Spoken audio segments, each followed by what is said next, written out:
Well, my experience was, we were one of the first families that got a VCR because VCRs were very expensive back in the day. My friend Jeff had one, and he was like, Jeff, who I wrote Thanksgiving with, who's like my best friend, Jeff Rendell. So Jeff had he had a VHS player. He may have even had a Betamax before. Wow, Jeff's hardcore. Yeah, Jeff's dad was hardcore. And I remember his dad buying like Star Wars for $100 before it was out, or going and like, it was one of these VHS things. And I remember going to his house in school, and he had The Jerk and The Godfather on videotape. That's quite a spectrum. And I had to like beg my parents to let me watch The Jerk. And his mom was like we were like 8. We finally got our parents to agree. We watched The Jerk.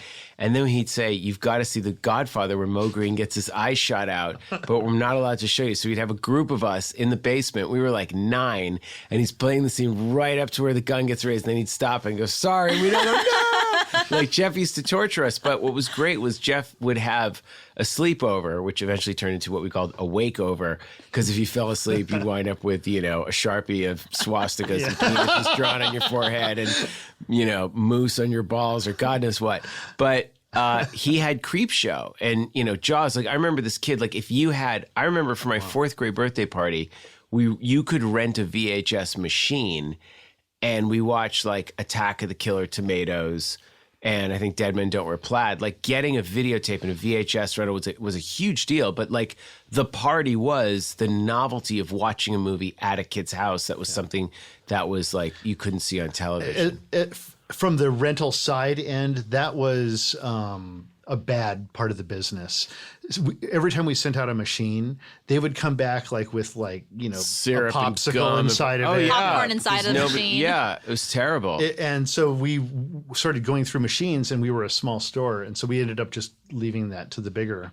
Oh, yeah. I mean, like they started to get more affordable around like 81, 82. And this is when cable TV hit Massachusetts. Yeah.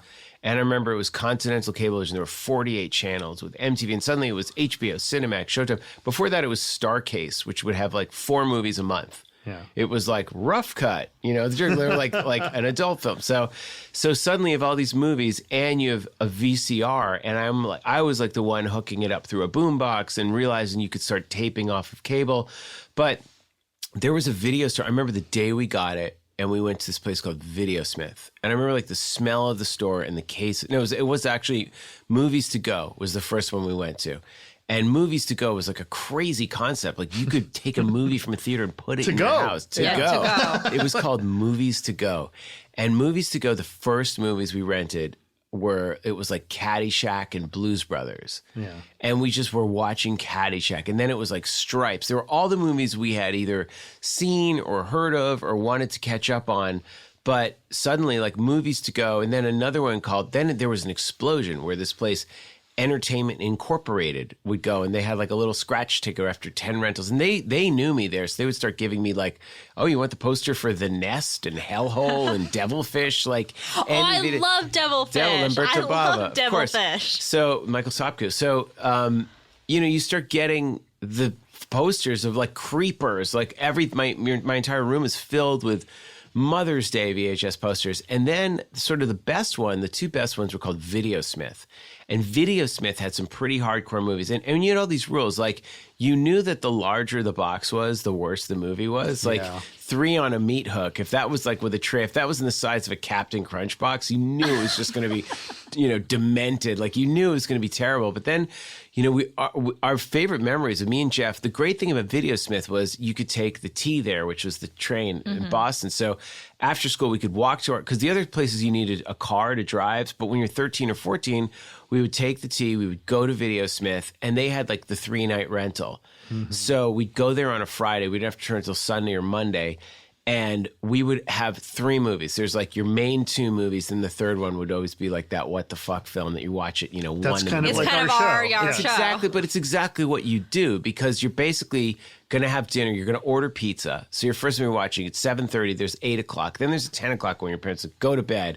But then at like 11:45, you're like, okay, fuck it. Splatter University is going on, or Hamburger, the motion picture. I remember Hamburger. And of course, that becomes your favorite one because it's going to be so terrible, but you just love that, there were so many movies. So, but I remember Jeff and I would go to Videosmith, and we'd always look for the box of Mother's Day, and it was always out. So we thought this must be the greatest movie ever made because it's never in, even on a Wednesday. Then we found out they had another store in another town, and the tape had gotten returned to their other store. Oh. So the box was there. It was still in their system. But like there were no tapes in the boxes. You'd have to take the box, go up to the front, and then tell them. And so we would sit there and actually we'd wait to see what other people were going to rent. That was how our store was. We had all the tapes held in the back of the store, and for a long while, because you couldn't also keep the boxes back there, we would put like sticky notes onto the box, and if it had a sticky tab on it, that was rented. Yeah. But they would fall off all day long. And it was like a nightmare. It was a bad system. Yeah, we had a thing where it wasn't like Blockbuster where they put the tape behind the thing. I mean, the Blockbuster was so big they figured it out. Yeah. But they also were, taking industrialized They were it. the worst. They just were super mainstream. It was like vanilla. It was like top 40 radio. It was like 100 diehards. Yeah, exactly. But before that, and when it was Videosmith, we would listen to what other people were going to rent, and we're like, okay, they want to get. Should we get this double bill of Executioner and Frozen Scream? And one guy's like, this looks cool. While he's looking at the box, Jeff would run up and grab it and rent it, and then we would sit there and watch them as they would go up and excitedly try to rent. Like it just got rented by those two guys over there. They didn't rat us out, but they had weird movies. They had Pink Flamingos. They had stuff they didn't know what it was. So.